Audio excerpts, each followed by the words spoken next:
Right, here we go, part 3. Sorry, it's coming out a bit late. Long day. Then had visitors. Had to do a bit of a bra tonight, but it was a really awesome night.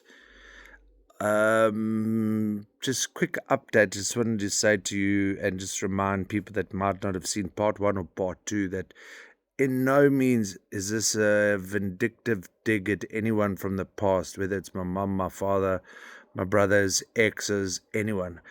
I've forgiven everyone. I'm to blame. I am not a victim. Just wanted to make that clear.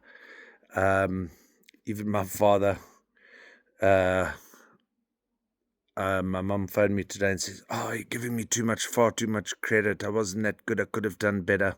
As a true Christian lady, yeah, maybe she could have done better. Maybe she could have handled things differently. But yeah, my dad,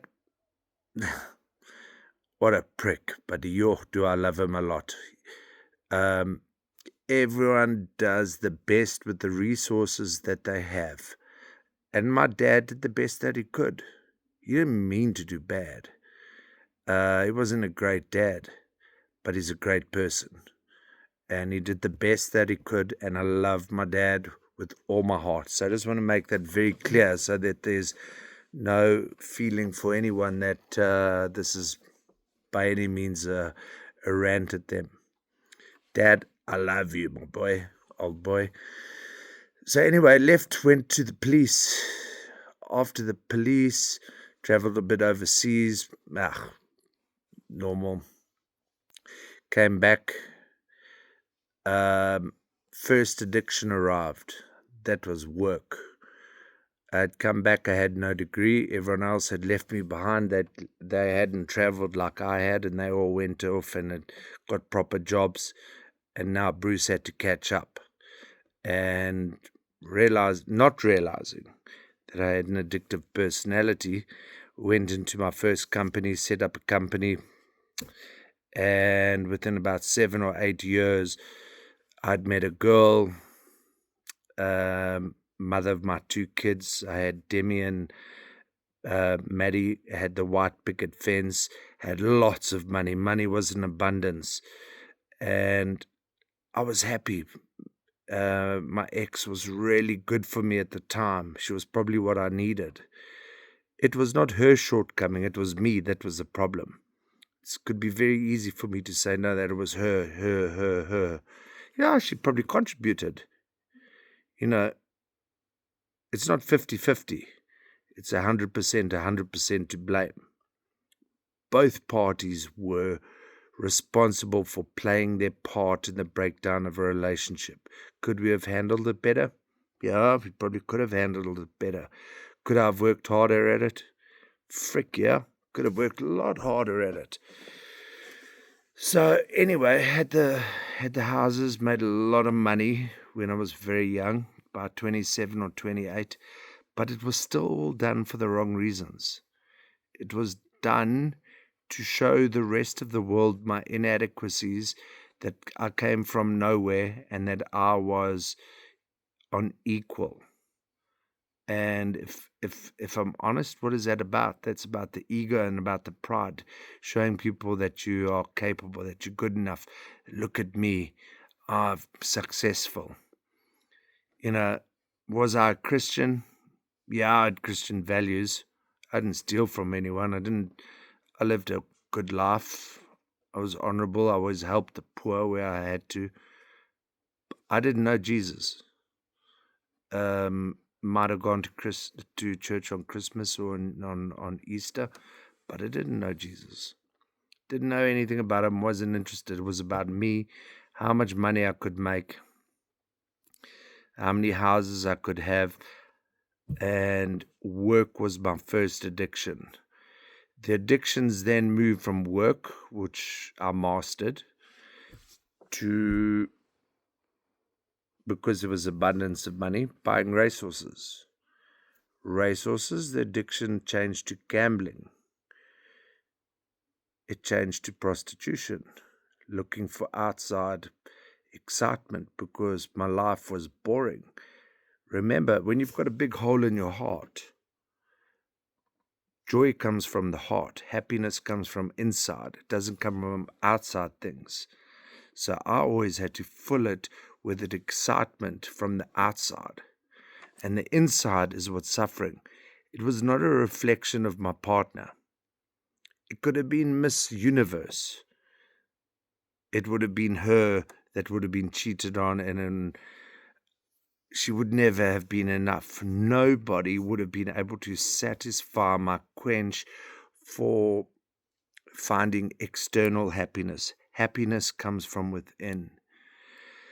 So I didn't really know it, and I wouldn't have called it addiction at that time.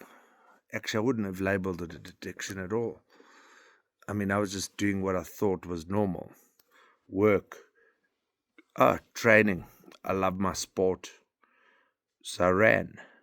Every day it was up at 5 o'clock running. So I ran a few comrades. I loved my sport on my Saturdays. I lived to get to Saturday so I could see my mates and play cricket.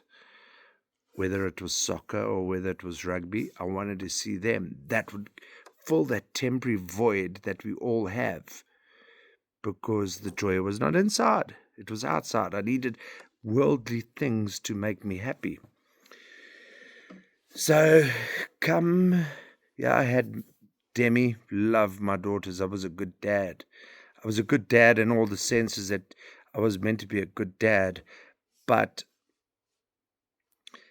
I never felt adequate enough. I never felt good looking enough. Could I get other girls? Was I enough for the rest of the world? So what did we do? We looked outside of what we have. Instead of being happy and exploring internally, we go externally for validation. And was it prostitutes, affairs, you name it.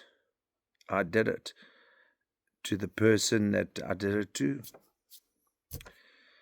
Can only say I'm sorry. I wish that's on me. That's not on you.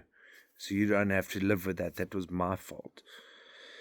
So eventually driving career and driving everything and driving success and seeking success and seeking to be a show-off and ego and pride, we moved to Joburg with a newborn baby. And what did I do? I found a girl that was more exciting. She was no better than the person that I had or the wife that I had. So I had got married at 24, 25. Was I ready? Was I committed? No disrespect to my partner. Not her fault, my choice, my free will. No, I wasn't. I was still fighting my demons from childhood. Really, not her fault. And I'm so sorry for that, because what happens along the way is people get hurt, families get split, damage is done. But I didn't know better at the time, and I can look back now and I can see the pain and the heartache even in my own kids still, and they're in their 20s now. The damage that I did then is a reflection of sometimes how they behave now. And that's my fault. No one else's fault. We're born of a free will. God gives you a free will. Unless you invite him into your life, you're not going to get the Holy Spirit to guide you. You're going to go on your principles and your values of what you feel is right and wrong. And a lot of the time, unfortunately, the evil one takes over and he directs you, entices you to do this. Did I do drugs or anything like that at that stage? Nah, never. It was all about me trying to validate myself. And after multiple opportunities, I moved up to Joburg. And going back to what I said just now, I did meet someone else.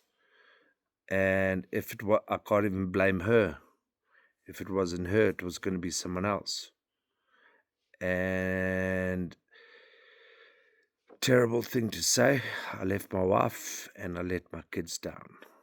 And that is one huge regret, one huge pain in my heart. I've forgiven myself. I'm not sure if I'm quite forgiven by my ex, but I think she knows where I'm coming from now.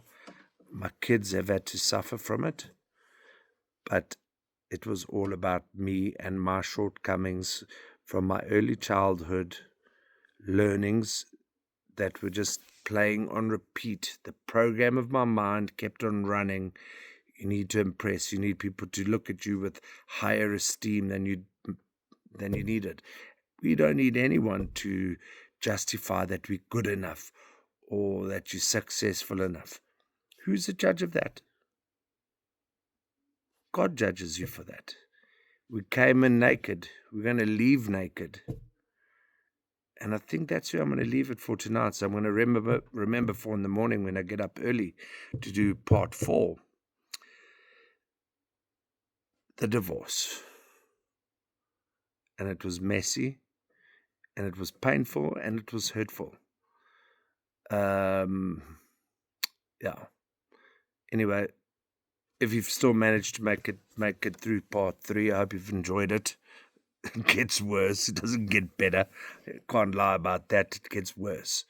But you know what? The lessons that we take from this, and even I take from it, this helps me to look back and the things that I've done, I'm not going to repeat. I had to go through all those trials and tribulations and the pain and the suffering to be able to get where I am and to come clean with everyone. And I'm not doing it for you guys. I'm doing it for me. So that hopefully something will resonate with you that will help you. And if it helps you, my job is done. So anyway, part 4 is coming tomorrow. Good night. God bless. Chat to you guys tomorrow.